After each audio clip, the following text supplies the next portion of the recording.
Dime que estoy trabajando, dime. Estoy trabajando. Dime, ¿qué es lo que tú me vas a decir? Dime. ¿Qué es lo que te pasa? Un hombre que se volvió tendencia ayer. ¿Tiene miedo? No.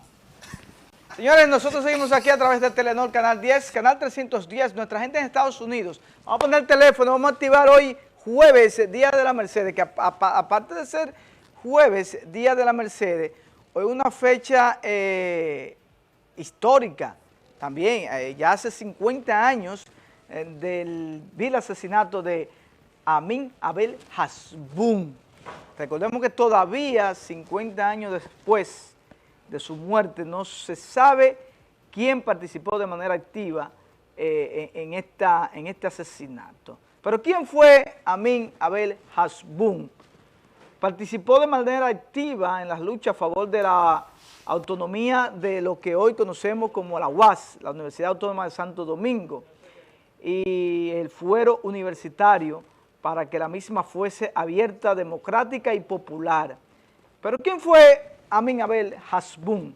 Este líder estudiantil nació el 12 de octubre del año 1942 en la ciudad de Santo Domingo. Hijo de Mahoma Abel y de Liliana Hasbún, estudió en el Colegio La Salle, de donde egresó como bachiller con importantes reconocimientos por sus excelentes calificaciones. Llega a la universidad durante la última etapa de la tiranía, sintiendo aquel aire de libertad y de compromiso con su pueblo y la academia, motivado de sus ingresos al entonces Movimiento 14 de Junio, 1J4, y al grupo Fragua, luego de la decapitación de la tiranía de Trujillo, ya en el año 61.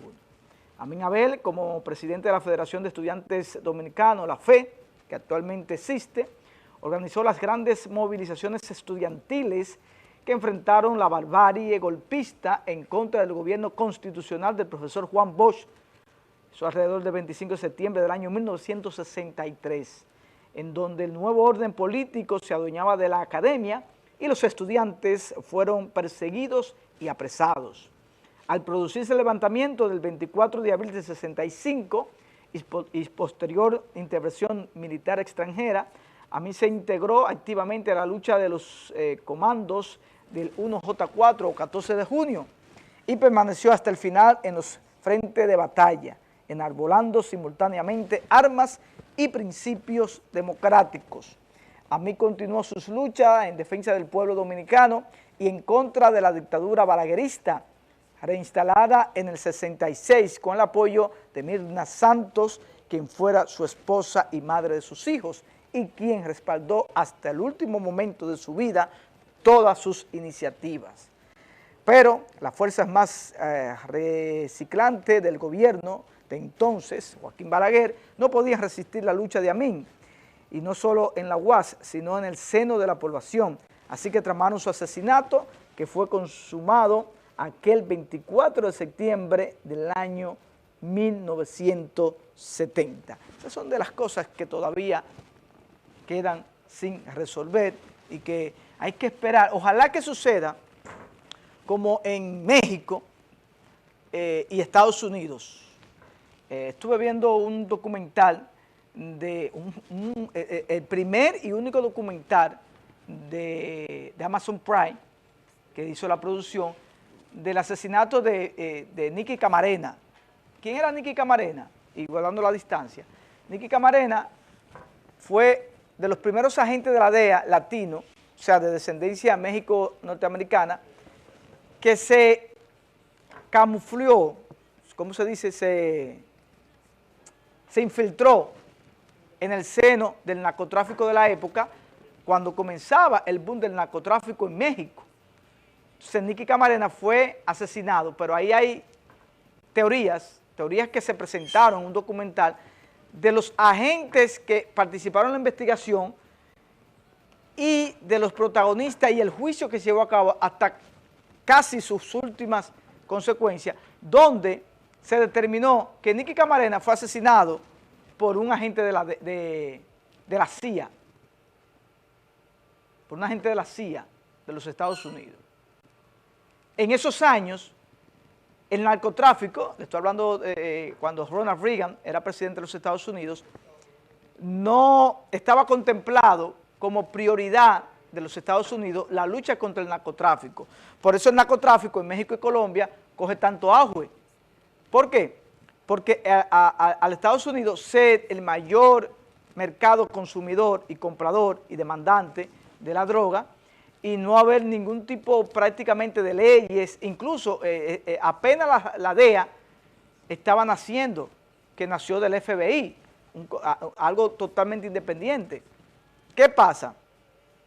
Que fue los otros días que se supo realmente, porque los que participaron en la investigación, de hecho, los policías corruptos de México que participaron en el secuestro de Nicky Camarena, hablaron y dijeron con punto y coma cómo fue el secuestro, cómo lo torturaron hasta morir.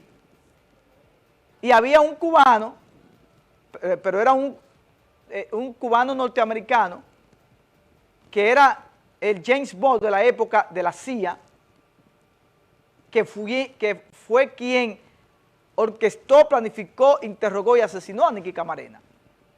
Y eso quedó ahí, porque en ese momento la DEA ni el FBI tenía tanto poder como para enfrentar a la CIA. Además, había intereses mucho mayores, porque la CIA, recuerden que en su momento la CIA, el gobierno de Estados Unidos a través de la CIA, orquestaba lo que era el patrocinio de compra de armas a las guerrillas para poder derrocar algunos gobiernos del mundo. Todavía a la fecha de hoy se utiliza esa metodología, pero que cuando eso Estados Unidos no tenía como prioridad la lucha contra el narcotráfico. Hago esta comparación guardando la distancia porque todavía hay tiempo de esas personas que ya deben de estar en edades avanzadas, el que esté vivo, de contar la historia, si participó en ese horrendo crimen que la sociedad no tiene. Hay especulaciones, pero no hay una certeza de qué fue lo que sucedió con este joven que sin lugar a duda se le quitó a la República Dominicana, de las grandes mentes de la época protestante, de esos jóvenes que hoy en día hay pocos, que era con una convicción verdadera.